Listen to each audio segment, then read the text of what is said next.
बिस्मिल्लाहिर्रहमानिर्रहीम। अस्सलाम वालेकुम दोस्तों, कैसे हो आप सब? उम्मीद करता हूँ आप सब ठीक होंगे। Welcome to the channel literature coverage. आओ लिटरेचर पढ़ें। दोस्तों, आज की इस वीडियो में हम लोग एक रशियन नॉवल पढ़ने जा रहे हैं जिसका नाम है क्राइम एंड पनिशमेंट। ये नॉवल रशियन लिटरेचर का इंपॉर्टेंट पार्ट है। इस नॉवल के जो ऑथर हैं उनका नाम है फ्योडोर दोस्तोयेव्स्की।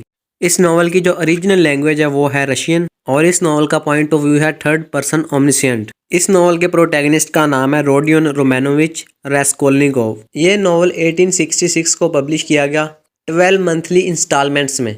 एक लिटरेरी जर्नल था रशिया में जिसका नाम था द रशियन मैसेंजर। इस नॉवल का एक सेपरेट एडिशन 1867 को भी पब्लिश किया गया था। फ्योडोर का ये सेकंड फुल लेंथ नॉवल था जो कि उनके मैच्योर पीरियड ऑफ राइटिंग में आता है। इस नॉवल की जो सेटिंग ऑफ प्लेस है वो है सेंट पीटर्सबर्ग और सेटिंग ऑफ टाइम इस नॉवल की है 1860s। सेंट पीटर्सबर्ग एक सिटी है रशिया में और इस नॉवल का जो जॉनर है वो है लिटरेरी फिक्शन। टाइटल से आपको अंदाज़ा हो गया होगा कि जुर्म और उसकी सज़ा, यानी कि इस नावल में क्राइम होगा और क्राइम करने वाले को पनिशमेंट मिलेगी। तो चलिए दोस्तों, शुरू करते हैं आज का हमारा नॉवल और इसकी शॉर्ट समरी कवर करते हैं। दोस्तों, इस नॉवल की शुरुआत होती है कि एक करैक्टर है जो कि इस नॉवल का प्रोटैगनिस्ट है जिसका नाम है रोडियन रोमानोविच रास्कोल्निकोव। रास्कोल्निकोव जो है वो लॉ का स्टूडेंट था, लेकिन अब इसकी जो हालत है वो ज़्यादा अच्छी नहीं है। इसके हालात बहुत ख़राब हैं और ये बहुत गरीब हो चुका है। फटे पुराने कपड़े हैं इसके, रहने के लिए इसके पास कोई अपना घर नहीं है, रेंट पे रह रहा है ये। एक बिल्डिंग की ऊपर वाली मंजिल में इसका अपार्टमेंट है जहाँ पे ये रहता है, यानी समझ ले बिल्डिंग की टॉप पे सेंट पीटर्सबर्ग सिटी में। दोस्तों, दो ही चीज़ें हैं इस नॉवल में कि रास्कोल्निकोव जो है ये अपने माइंड में सोचता है एक क्राइम करने का, कि वो एक पॉन ब्रोकर को कत्ल करेगा, उसका मर्डर करेगा। और उसके बाद दूसरा जो इस मेन पॉइंट है इस नॉवल में वो ये है कि ये कन्फेस कर लेगा कि इसने मर्डर किया है और ख़ुद को सरेंडर कर देगा, अपना गुनाह कबूल करेगा और दोबारा से इंसानियत की तरफ लौट आएगा। नॉवल में ये ज़्यादातर बीमार ही रहता है। इसने फटे पुराने कपड़े पहने हुए हैं, इसके पास पैसे नहीं है और ये अपने आप से बातें करता है, लेकिन ये हैंडसम है, इसको अपने आप पे प्राउड भी है और इंटेलिजेंट भी है। ये अपने माइंड में एक क्राइम करने का सोचता है, लेकिन अभी ये पता नहीं है कि ये कौन सा क्राइम करेगा। दोस्तों, ये एक ओल्ड पॉन ब्रोकर के पास जाता है घड़ी बेचने, लेकिन वो इसको इस घड़ी के ज़्यादा पैसे नहीं देती।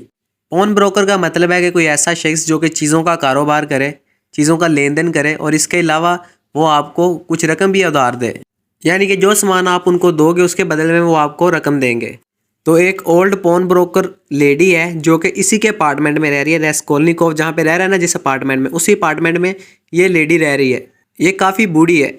इसका नाम है एलियोना इवानोवना। रास्कोल्निकोव जो है वो इसको कत्ल करने का प्लान करता है, इसका मर्डर करने का प्लान करता है। और जब ये घड़ी बेचने जाता है तो हिसाब किताब लगा लेता है जहाँ पे ये रह रही होती है। इसके बाद ये एक टैवर्न में जाता है। टैवर्न एक पब को कहते हैं जहाँ पे शराब वगैरह पीते हैं। वहाँ पे ये एक आदमी से मिलता है जिसका नाम होता है मरमेलाडोव। मरमेलाडोव ने अपनी जॉब जो है वो छोड़ दी थी और ये 5 दिन से इस पब में ही था, शराब पी रहा था और घर जाने और अपनी फैमिली के पास जाने से ये डर रहा था। मरमेलाडोव जो है इसको रास्कोल्निकोव को अपनी बीमार बीवी के बारे में बताता है जिसका नाम होता है कैटरीना इवानोवना, और अपनी बेटी सोनिया के बारे में बताता है जो कि मजबूर होकर अब एक प्रोस्टिट्यूट बन चुकी है अपनी फैमिली को सपोर्ट करने के लिए। फिर रास्कोल्निकोव मरमेलाडोव को उसके घर छोड़ने जाता है, उसके अपार्टमेंट में। तो वहाँ जाके रास्कोल्निकोव को पता चलता है कि इसकी फैमिली भी बहुत ज़्यादा बुरी हालत में है। इसकी फैमिली की जो फाइनेंशियल कंडीशंस है वो भी ज़्यादा स्ट्रॉन्ग नहीं है, ये भी बहुत ज़्यादा गुर्बत में जी रहे हैं।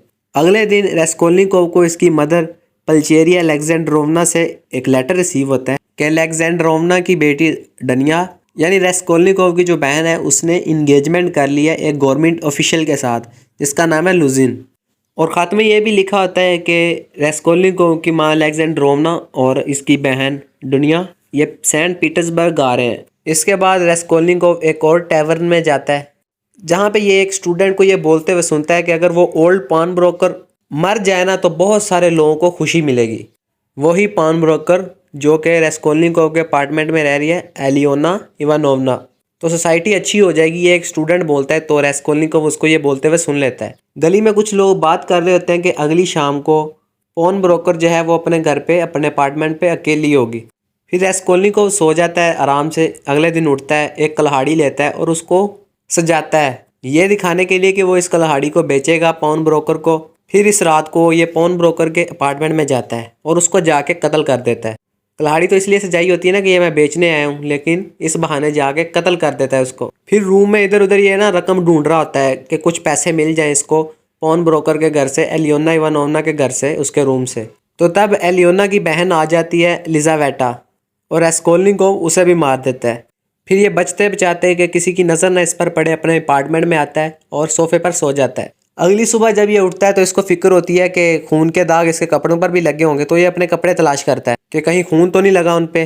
फिर इसको एक इत्तला मिलता है जो कि पुलिस स्टेशन से आया होता है, लेकिन पुलिस इसको मर्डर करने के जुर्म में नहीं बुलाती, बल्कि कोई और ही वजह होती है। जब ये पुलिस स्टेशन जाता है तो पता चलता है कि इसकी जो लैंड लेडी है उसके इसने पैसे देने हैं रास्कोल्निकोव ने। इस वजह से लैंड लेडी ने जाके पुलिस को शिकायत की और पुलिस ने रास्कोल्निकोव को पुलिस स्टेशन बुला लिया। पुलिस स्टेशन में उस पॉन ब्रोकर एलियोना इवानोवना के मर्डर की बात चल रही होती है। तो जब ये बात रास्कोल्निकोव सुनता है तो इसके चेहरे का रंग उड़ जाता है। पुलिस इस पर शक करना शुरू कर देती है। फिर ये घर आता है और जो सामान इसने पॉन ब्रोकर के घर से इकट्ठा किया होता है ना, वो सब ये उठाता है और एक गड्ढे में दबा देता है। फिर ये अपने फ्रेंड के पास जाता है जिसका नाम राजुमिखिन होता है। वो इसको एक काम की ऑफर देता है, लेकिन ये उसको रिजेक्ट कर देता है। इसके बाद ये अपने अपार्टमेंट में वापस आ जाता है और इसको बड़ी शर्मिंदगी हो रही होती है और एक अजीब सी नींद आती है इसको, और ये सो जाता है। इसको बहुत ज़्यादा बुखार हो गया है और इसकी तबीयत भी नहीं ठीक। अब 4 दिन के बुखार के बाद जब ये उठता है ना, तो ये देखता है कि इसकी हाउसकीपर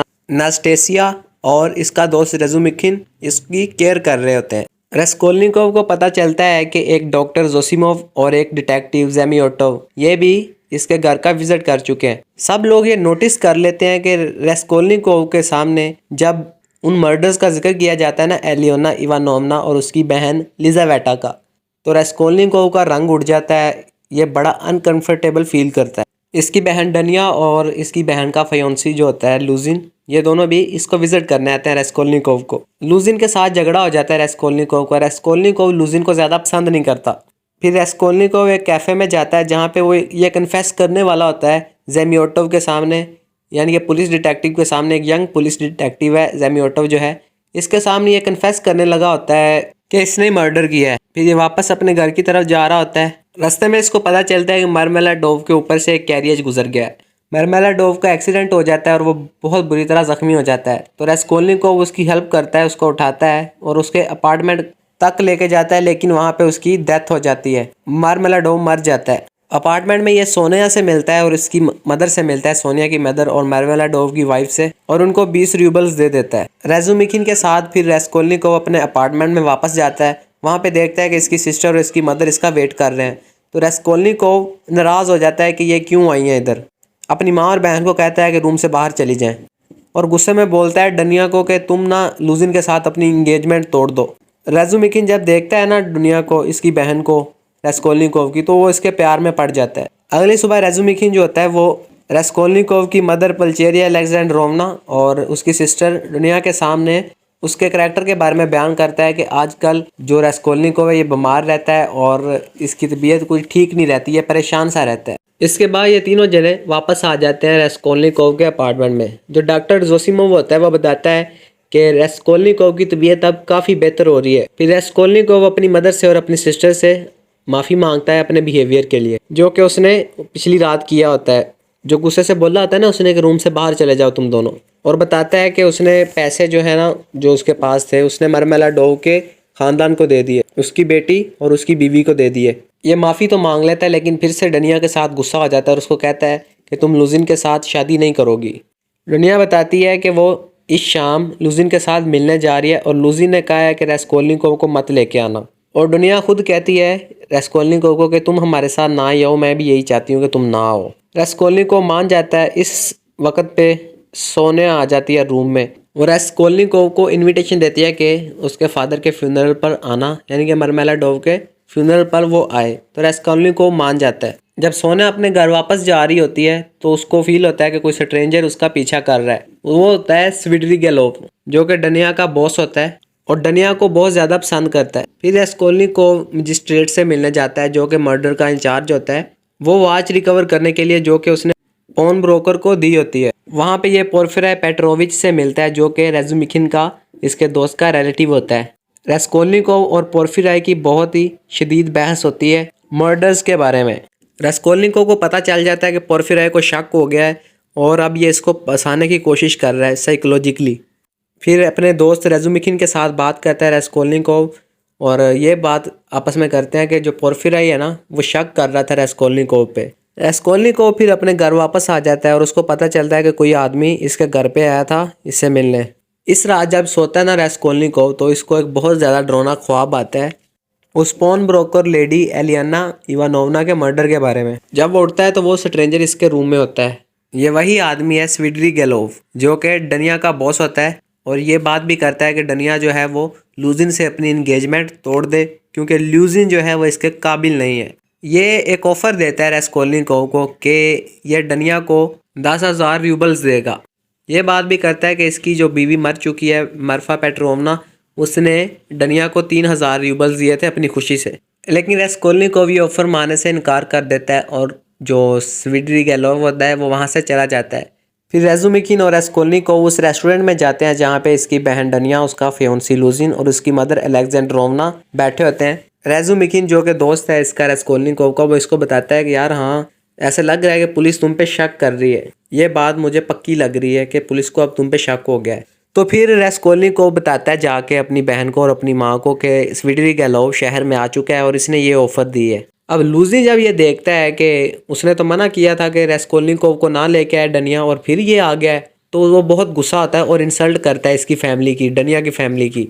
तो डनिया को बहुत गुस्सा आता है और गुस्से में आके इंगेजमेंट तोड़ देती है लूजिन के साथ और लूजिन को जाने के लिए कहती है।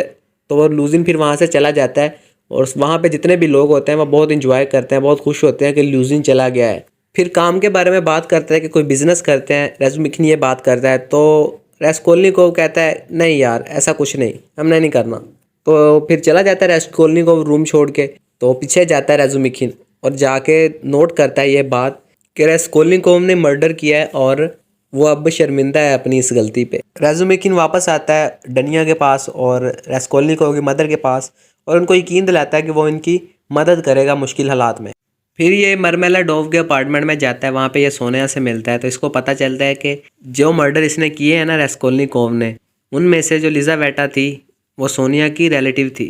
फिर दोबारा से पुलिस स्टेशन जाता है अपनी गाड़ी लेने रेस्कोल्निकोव, और जो पोर्फिराई है वो दोबारा से इसको फंसाने की कोशिश करता है।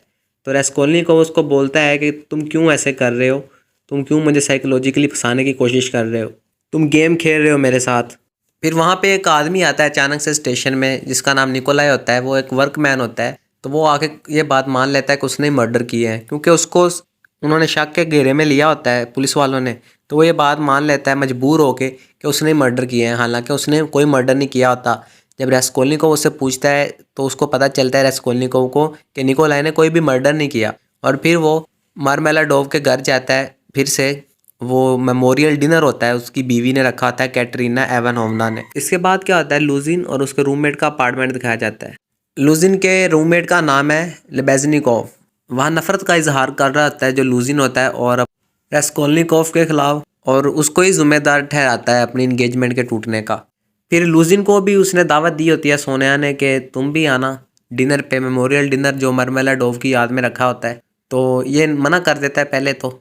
ये 10 रूबल का बिल देता है सोनिया को अपने रूम में बुला के, और इसके बाद फिर जब सोनिया चली जाती है तो ये उसके पीछे जाता है जो लूजिन होता है, और लूजिन इल्ज़ाम लगाता है सोनिया पे कि इसने 100 रूबल्स का बिल चुराया है, और वो उसकी पॉकेट में से मिल जाता है, सोनिया की पॉकेट में से। असल में ये सोनिया को तंग कर रहा होता है लूजिन, और उसको शर्मिंदा करने की कोशिश कर रहा होता है और उसको परेशान करता है। तो लेबेजनिकोव आता है और बता देता है कि उसने लूजिन को देख लिया था कि वो खुद सोनिया की पॉकेट में बिल डाल रहा था। सब लोग सोनिया को चोर समझने लगे होते हैं कि लेबेजनिकोव आके बता देता है सबको। फिर रेस्कोल्निकोव कहता है कि तुम क्यों उसे परेशान कर रहे हो, मुझे तंग कर रहे हो और उसे भी परेशान कर रहे हो सोनिया को, यही मकसद लग रहा है तुम्हारा। तो फिर इसके बाद लूजिन चला जाता है और कैटरीना इवानोवना की अपनी लैंडलेडी के साथ लड़ाई हो जाती है। फिर रेस्कोल्निकोव सोनिया के पास जाता है और उसे बताता है कि जो मर्डर हुए हैं वो उसने ही किए हैं। तो सोनिया उसे कहती है कि तुम ये बात अथॉरिटीज़ को बता दो, पुलिस को बता दो। बहुत लंबी बहस होती है उनकी।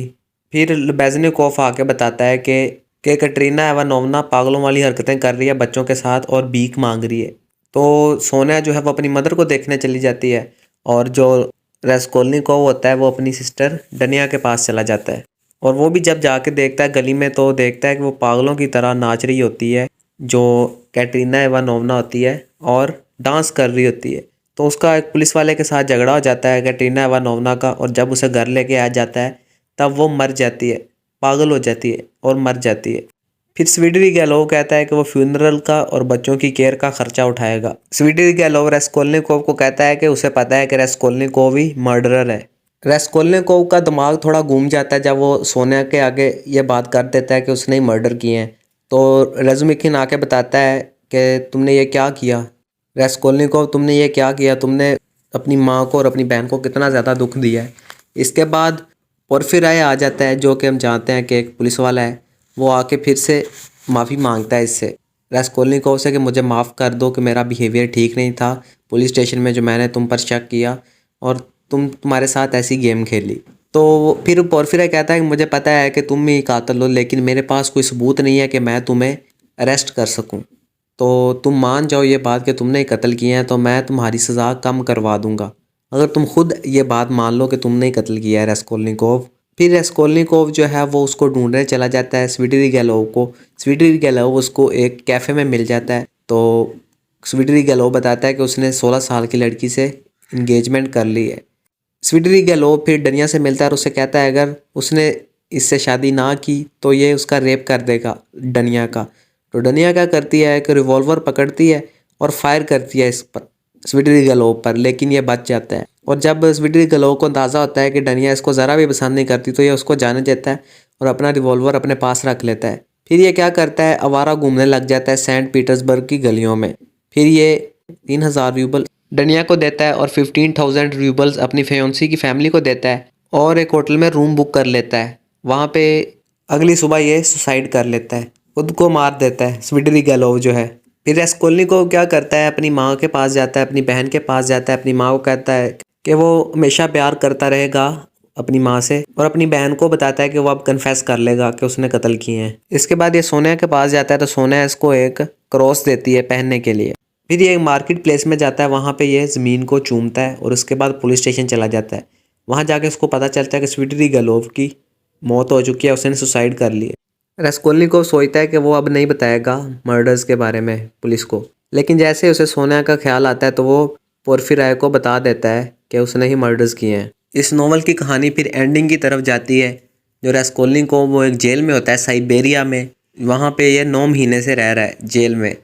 तो जो सोनिया होती है वो भी इसी टाउन में चली जाती है जहाँ पे जेल होती है और उसमें रेस्कोल्निकोव कैद होता है। तो वो रेगुलरली मिलने जाती है रेस्कोल्निकोव से ताकि उसका बर्डन कम हो सके और उसके दिल का बोझ हल्का हो, रेस्कोल्निकोव के दिल का। तो जब ये जेल में होता है ना रेस्कोल्निकोव, तो इसकी मदर मर जाती है मेंटली डिस्टर्ब होके।